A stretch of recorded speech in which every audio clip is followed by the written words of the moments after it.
programa Outras Palavras, um oferecimento Sindiúte MG, Sindicato Único dos Trabalhadores em Educação de Minas Gerais. Educação em Debate. Em maio deste ano, o Sindiúte realizou um encontro estadual de funcionários da educação. Reunimos mais de 400 colegas para debater questões importantes desse setor. E aproveitamos a oportunidade para conversar com a Catarina. Catarina é professora da área de Políticas Públicas e Gestão da Educação, professora da Universidade de Brasília.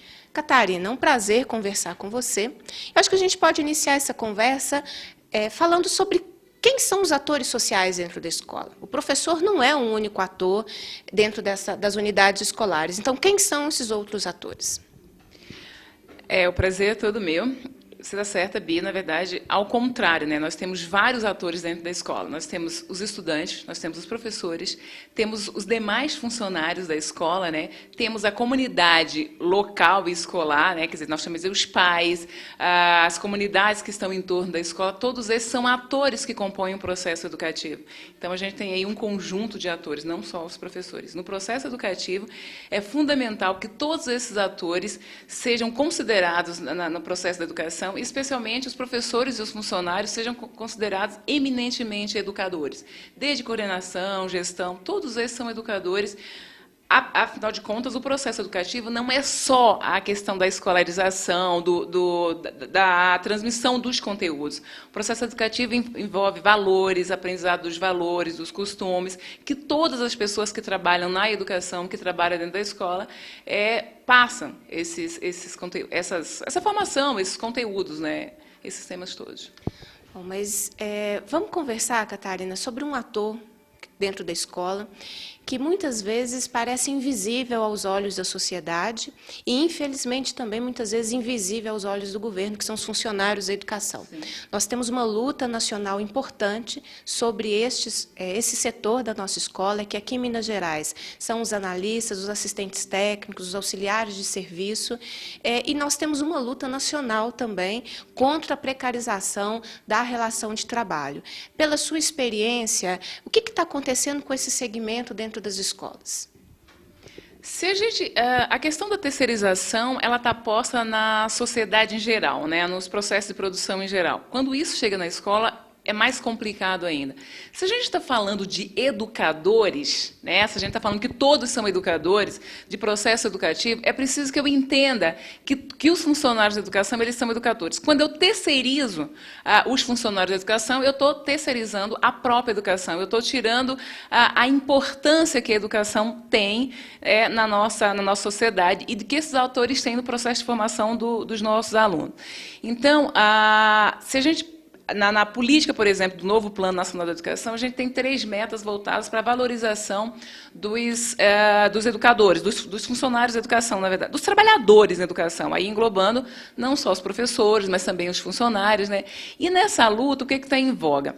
É que não só os professores precisam ter formação inicial e continuada, mas também os funcionários. Não só os professores precisam ter plano de carreira, mas também os funcionários. Não só os professores precisam ter condições de trabalho, mas também os funcionários, né? Então, porque se todos esses atores são atores do processo educativo, eu não posso invisibilizar, né, aqueles funcionários da escola que não são educadores, que não são os professores, no caso. Eu não posso pensar que a pessoa que recebe os alunos e os pais na escola, que a pessoa que faz a alimentação dos alunos, que a pessoa que cuida da limpeza da escola, eu não posso pensar igual eu penso numa fábrica ou em outros espaços. O papel deles, né, nesse espaço é diferenciado, seja para formar os alunos no sentido de pensar a importância de todas essas ações, ou seja, para ensiná-los mais diretamente sobre alguns conteúdos. Em Minas Gerais, várias redes municipais terceirizam os serviços de limpeza e também de alimentação, o que nós já vimos com a professora, que é um problema de toda a sociedade, essa terceirização. No caso da rede estadual, o que nós percebemos que cada vez mais a Secretaria trata os funcionários da educação como se fossem executores, meros executores de práticas e questões administrativas desvinculados da questão pedagógica e do que é o papel da educação. Catarina, quais são os desafios, na sua opinião, no que se refere à questão dos funcionários da educação, desde a questão da formação, da organização, entendendo este segmento como sujeito de políticas públicas também? Eu acho que o primeiro grande desafio é o que você já citou, é a questão da formação, que tem uma formação inicial e continuada, né? Então, a gente precisa ter uma política séria de formação para os funcionários da educação. Além disso, eu preciso ter uma política séria também em relação à carreira, né? A salário e carreira. A partir disso, eu posso ir mais para o âmbito da escola, né?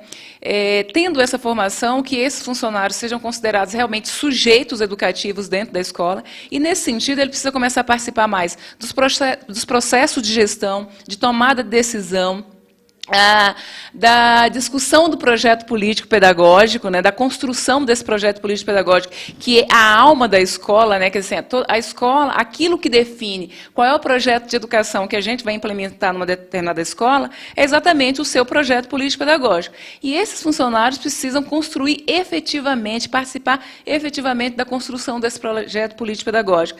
Todos os funcionários, independente da função que desenvolvam na escola, precisam estar na construção desse projeto. Se o projeto é aquilo que vai dizer da escola, todos que estão dentro da escola têm o que dizer, têm o que contribuir. Então, esses são alguns dos desafios essenciais que a gente tem no campo da educação, especialmente no que se refere aos funcionários da educação. Terceirizar os serviços na escola, eu acho que é um crime contra a garantia do direito à educação.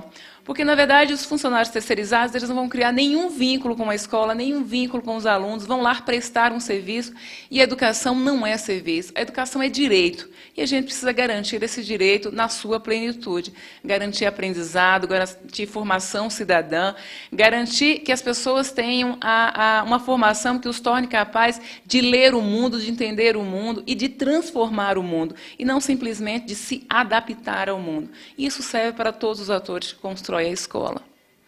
Conversamos um pouco sobre a realidade dos funcionários da educação. Em Minas Gerais, a categoria vive um acúmulo de tarefas, vive um adoecimento, cada vez menos pessoas fazendo mais serviços e a invisibilidade com que são tratados pela Secretaria de Estado da Educação. É importante que a sociedade perceba esses problemas e valorize estes profissionais e nos ajude a cobrar do Estado políticas públicas que valorizem esse importante setor dentro das nossas escolas e das superintendências regionais de ensino. Catarina, obrigada pelo debate. Eu que agradeço, né? Estou disponível sempre. Se é para discutir educação, vocês podem contar comigo manhã, tarde, noite, sábado, domingo, feriado, não tem problema.